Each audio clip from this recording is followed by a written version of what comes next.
Now, business news, and nearly 2,000 workers at one of the UK's busiest ports have gone on strike, threatening major disruption. Felixstowe Port accounts for close to half the country's container freight traffic. The 8-day walkout was sparked by a pay dispute. Trade unions say a recently increased pay offer by employers doesn't keep pace with spiraling inflation, which is at its highest rate in 40 years.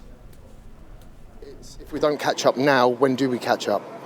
We need to make the stand now. How this ends, this dispute, whatever we gain, we'll be going on utility bills and more. So no one's coming out any winner in this. It's nothing to do with a national strategy or anything like that. It's something which has happened here at a local level, and it reflects what's happening elsewhere, because people all over the country, I think, are feeling the same way. That's why it appears to be, perhaps it appears to be coordinated, because people everywhere are feeling the same way and coming to the same conclusion. Enough is enough. We are not going to take this anymore. We agree they deserve a fair day's pay for a fair day's work, and I think that's what we give them. It's damning. I've been trying to do the costs, and I think about 60, maybe £70,000 it will cost me this week. And why is it having such an impact on you? Because we heavily involved with Felixstowe Port. It's a heavy percentage of all the business that we do, and if we can't collect our containers, we can't deliver for our customers, and we can't earn money, and it's going to be a very tough time. Well, for more on this and the other business headlines of the day, I'm joined by Arise Business correspondent Laurie Laird. Great to see you, Laurie, as always. Good evening, Charles. Good evening to you. Let's start with the strike at Britain's biggest container port. This, of course, the latest in a series of industrial disputes in the UK. And this one's a little unique, Charles, for a couple of reasons. Most of the disputes that we have seen have been on the transport network, and they have been inconvenient, but they've only lasted 24 hours or so, maybe a little bit longer when you look at the spillout effects from getting those trains back on track, pardon the pun there. But this strike, this container port strike, will go on for 9 days. We haven't seen any kind of strike that has lasted that long. The other thing that is very, very different is that the owners of Felixstowe Port have made a pay offer, and a generous one compared to what transport workers were offered.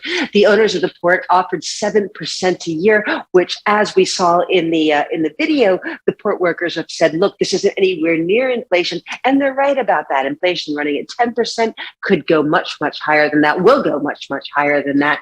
But this is the highest offer of pay settlement that we have seen. Transport workers have been offered about roughly 4% a year. They have projected that. But 7% is the highest that we have seen offered in either the public or the private sector. It has been rejected, so it raises very big questions of what kind of a pay rise will be enough to avert industrial action. Well, that brings me to the next logical question then. I mean, because as they say in the UK, this is all about dosh. It's about money. I mean, will employers be forced to give in to those wage demands? I suspect what we may see, I think we'll see some negotiation. I think these negotiations will go on. I think industrial action will stretch for a while. And one of those reasons is because while the UK economy is slowing, there are still almost as many vacancies as there are people looking for work. That gives people a lot of confidence in asking for a pay rise. So I suspect that until that number of vacancies goes down, if this economic slowdown does take some of that heat out of the labor market, I suspect we are going to see industrial action. Now, as for whether these demands will be met, I think it'll be much, much more difficult for workers in the private sector, as these port workers are, to get anything much higher than 5-6%, simply because private companies don't have the headroom, they don't have the margin cover to award these kind of these pay rises. Where things get to be a little bit different will be the public sector, because public sector wages have lagged so behind private sector wages for a couple of years. We're looking at an annual rate of increase in the public sector of about 1.8% compared to almost 6% in the private sector. So I suspect public sector workers will probably get better settlements with each industrial action than the private sector will. And I suspect what the private sector will do will be to offer one-off bonuses. So maybe we'll give you a pay rise of 5-6% and a one-off payment of a certain amount, and that keeps their long-term commitment down. But I think that's the kind of settlement we'll get to see, but not for a couple of months yet. And in fact, we have another set of industrial actions starting next month. These are barristers, criminal lawyers who defend people. They are going on an open-ended strike. Now, that won't affect people unless they're involved with the criminal courts, but it's another example of an open-ended industrial action. Well, absolutely. And of course, as you said, Laurie, the argument of the unions is that this pay offer doesn't keep up with spiraling inflation and some apocalyptic predictions on UK inflation. Well, that's right, Charles. I just said a moment ago that inflation's running at just over 10%. That was in the month of July. We had an unbelievable forecast from Citibank today, a very well-regarded investment bank, saying that inflation could get to 18.6% by January, mostly because of energy prices. Now, this is way ahead of where the Bank of England says inflation will be, which will be about 13% come October, November. Bank of England has had a pretty poor job in forecasting inflation here. So Citibank's people are putting a lot of credence in this Citibank prediction.